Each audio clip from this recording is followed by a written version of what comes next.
السلام علیکم ورحمۃ اللہ وبرکاتہ۔ امید ہے کہ آپ سب لوگ خیر و عافیت سے ہوں گے۔ اللہ تعالیٰ آپ سب لوگوں کو خیر و عافیت سے رکھے اور اللہ تعالیٰ آپ لوگوں کے گھروں کے اندر خوب برکت عطا فرمائے۔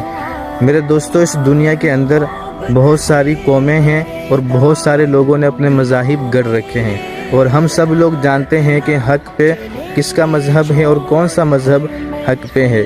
ان تمام قوموں کے اندر اگر کوئی قوم پریشان ہے سب سے زیادہ تو وہ مسلمان ہے، اور اس کی وجہ تو کم ہے لیکن جو وجوہات ہیں وہ بہت زیادہ بڑی ہیں۔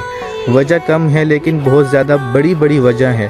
سب سے پہلی جو وجہ ہے مسلمانوں کے پریشان ہونے کی، وہ یہ ہے کہ مسلمانوں نے نماز کو چھوڑ رکھا ہے، مسلمان بے نمازی ہو گیا ہے۔ دوسری جو وجہ ہے وہ یہ ہے کہ مسلمانوں نے قرآن شریف کو پڑھنا چھوڑ دیا ہے، مسلمانوں نے قرآن شریف کی تلاوت کرنی چھوڑ دی ہے، اس کو اپنی پیٹھ کے پیچھے ڈال دیا ہے۔ سالوں سال گزر جاتے ہیں لیکن کوئی بھی قرآن شریف کو اٹھا کر پڑھنے کی کوشش نہیں کرتا، اور رمضان کا مہینہ آتا ہے تو اس میں ہم لوگ تھوڑی سی قرآن شریف کی طرف اپنی توجہ کرتے ہیں۔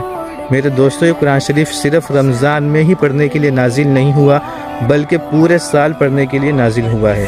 تیسری جو وجہ ہے وہ یہ ہے کہ مسلمانوں نے اللہ کے نبی کی سنت کو چھوڑ دیا ہے۔ مسلمان اللہ کے نبی کی سنت کو ایسے پیٹھ پیچھے ڈال دیے مسلمانوں نے کہ جیسے کہ وہ جانتے ہی نہیں ہیں۔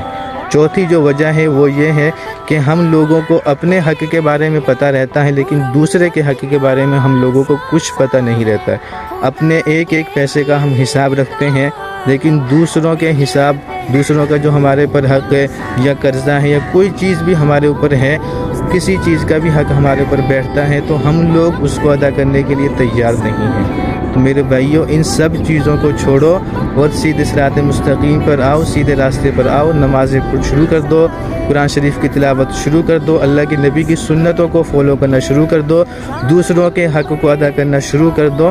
ہمارے جو حالات ہیں وہ خود صحیح ہو جائیں گے، ہمیں نہ رونے کی ضرورت ہے نہ پیٹنے کی ضرورت ہے۔ امید ہے کہ آپ لوگوں کو میری باتیں بخوبی سمجھ میں آ گئی ہوں گی۔ اللہ تعالی ہم تمام کو ان باتوں پہ عمل کرنے کی توفیق دے، اور صدقہ جاریہ کی نیت سے اس ویڈیو کو اپنے مسلمان بھائیوں تک ضرور شیئر کریں۔ ملتے ہیں اگلی ویڈیو میں، تب کے لیے اپنا خیال رکھیے۔ السلام علیکم، اللہ حافظ۔